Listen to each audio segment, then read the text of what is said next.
ஹாய்ண்ணா, இன்னைக்கு நம்ம என்ன தொகுதி பார்க்க போறோம்? ஒரு விரல் புரட்சில. வணக்க மகளே, இது தமிழின் பல்சின் ஒரு விரல் புரட்சி.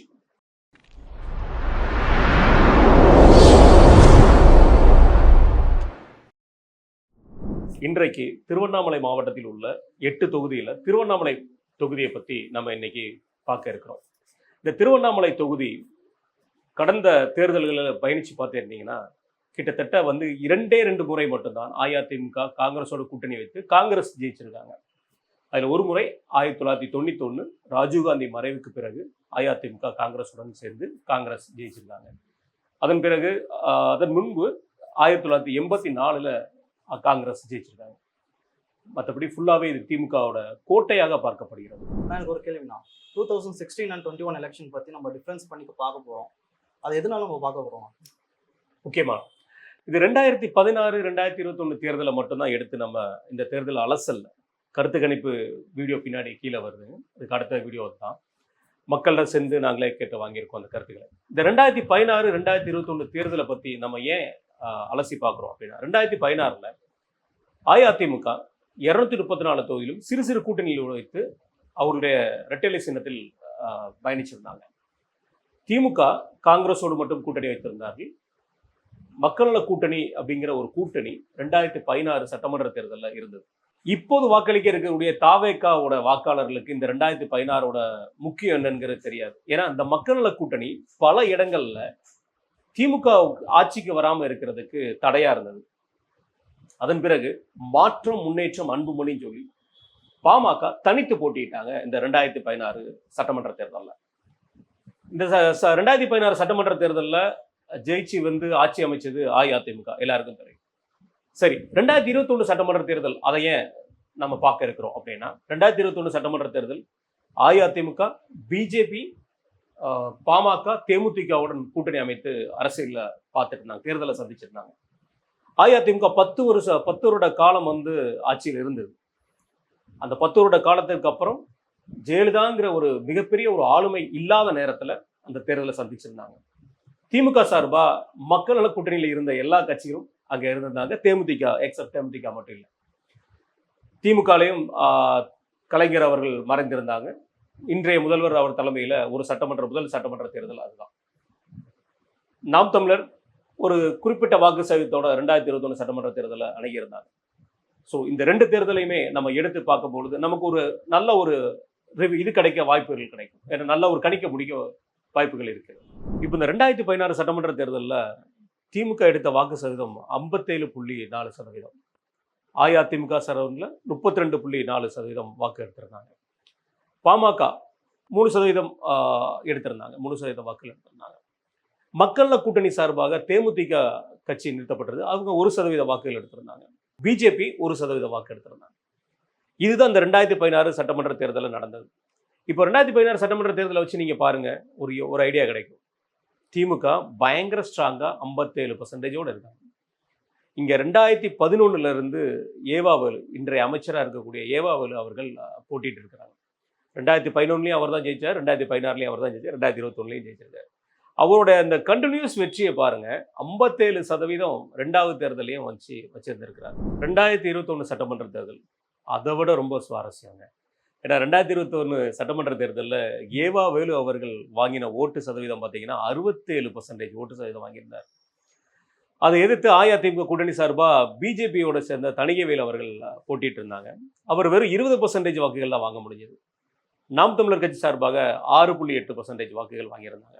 இது 2021 சட்டமன்ற நிலவரம். இதுதான் தேர்தலோட வெற்றியோட நிலவரம். இந்த 2026 சட்டமன்ற தேர்தல் நாங்கள் நேரடியாக களத்தில் போய் மக்களை போய் சந்தித்து பல கருத்துக்களை நாங்கள் எடுத்துக்கிட்டோம்.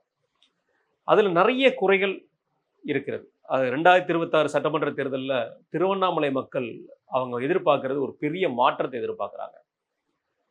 அது கண்டிப்பான ஆட்சி மாற்றத்தை எதிர்பார்க்கறது தான் திருவண்ணாமலை மாவட்டத்தோட கருத்து கணிப்பு. நாங்கள் சந்தித்த மக்கள்கிட்ட இருந்து நாங்கள் கேட்டு தெரிஞ்சுக்கிட்டது. திருவண்ணாமலை தொகுதியில் இப்போ இருக்கிற பிரச்சனை என்னெல்லாம் பார்த்தீங்கன்னா, மிகப்பெரிய பிரச்சனையாக அவங்க மக்கள் பார்க்குறது டிராஃபிக். கோவிலில் வந்து சொந்த ஊரில் உள்ளவங்களே கோவிலில் போய் சாமி கும்பிட முடியலங்கிற ஒரு வேதனையை சொல்கிறாங்க. ரோடுகள் அங்கங்கே வந்து தோண்டி போட்டிருக்கிறாங்க. நாங்கள் சென்ற இடங்களில் பல இடங்களில் ரோடு தோண்டி போட்டிருந்தாங்க. பல மக்களை சந்திச்சு பேசும்போது குடிநீர் பிரச்சனை திருவண்ணாமலையில நிறைய இருக்குங்கிற ஒரு வார்த்தை சொல்லியிருந்தாங்க. அதற்கு மேல ஒரு விஷயம், திருவண்ணாமலையில கடந்த மலையை ஒட்டி மண் சரிவு ஏற்பட்டிருக்கு.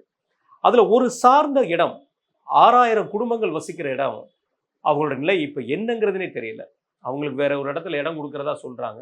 ஆனா அவங்க அதை அந்த இடம் எங்களுக்கு வேண்டாம், நாங்க இங்க தான் தங்கணும் அப்படிங்கிற ஒரு வார்த்தையை வச்சிருக்காங்க. இதை வச்சு அவங்க முதலமைச்சரை சந்திச்சு மனு கொடுத்ததாகவும் சொல்றாங்க, அமைச்சரவர்களையும் சந்தித்து மனு கொடுத்ததா சொல்றாங்க. ஆனா மக்கள் மத்தியில ஒரு மிகப்பெரிய ஒரு எதிர்வலை கண்டிப்பா இருக்கு. அது ஆட்சிக்கு எதிரான அலை. எம்எல்ஏ அவர்களோட செயல்பாடை பத்தி நாங்க கேட்டோம். எம்எல்ஏ அவர்களோட செயல்பாடை பத்தி பேசும்போது ரொம்ப ஒரு ஆச்சரியமான ஒரு விஷயம் என்னன்னா, ஏவவேலு அவர்களை பத்தி அவ்வளவா குறை சொல்ல முடியல அப்படின்னு ஒரு கூட்டம், ஒரு மிகப்பெரிய மக்கள் சொல்றாங்க. இன்னொரு பக்கம் ஏவவேலு அவர்கள் மீது பல குற்றச்சாட்டுகள் வருகிறது.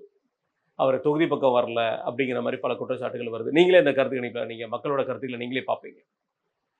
அஇஅதிமுக சைட்ல இருந்து என்ன பண்றாங்க அப்படிங்கிற பார்த்தீங்கன்னா, எடப்பாடியார் அவர்கள் மீது ஒரு நல்ல மதிப்பு மக்கள் மத்தியில இருக்கு. கம்பேர் பண்றாங்க. போன ஆட்சியை விட இந்த ஆட்சி கொஞ்சம் மோசமா இருக்குங்க, எடப்பாடியார் அவர்களே பரவாயில்ல அப்படிங்கிற மாதிரி ஒரு கம்பேரிசன் சொல்றாங்க. நிறைய திட்டங்கள் மக்கள் ஏத்துக்கிட தயாரா இல்லை. அதுல குறிப்பிட்டு சொல்ல போனா அந்த இலவசங்களை மக்கள் ஏத்துக்கிட தயாரா இல்லை. அந்த இலவசங்களுக்கு மிகப்பெரிய ஒரு காரணம் இருக்கு.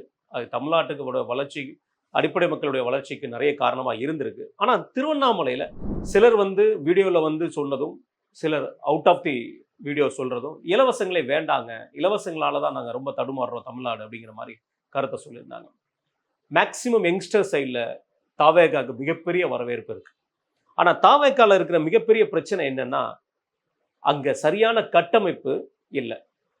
தாவேகாவோட தலைவர் திரு விஜய் அவர்கள் அவருடைய கருத்தை கொண்டு போய் சேர்க்கணும்னா அதுக்கு சரியான ஒரு பாஸ்வே இருக்கணும். ஒரு மாவட்ட செயலாளர், அதுக்கப்புறம் ஒன்றிய செயலாளர், அந்த வட்ட செயலாளர், அந்த மாதிரி ஒரு பாஸ்வே இருக்கணும்.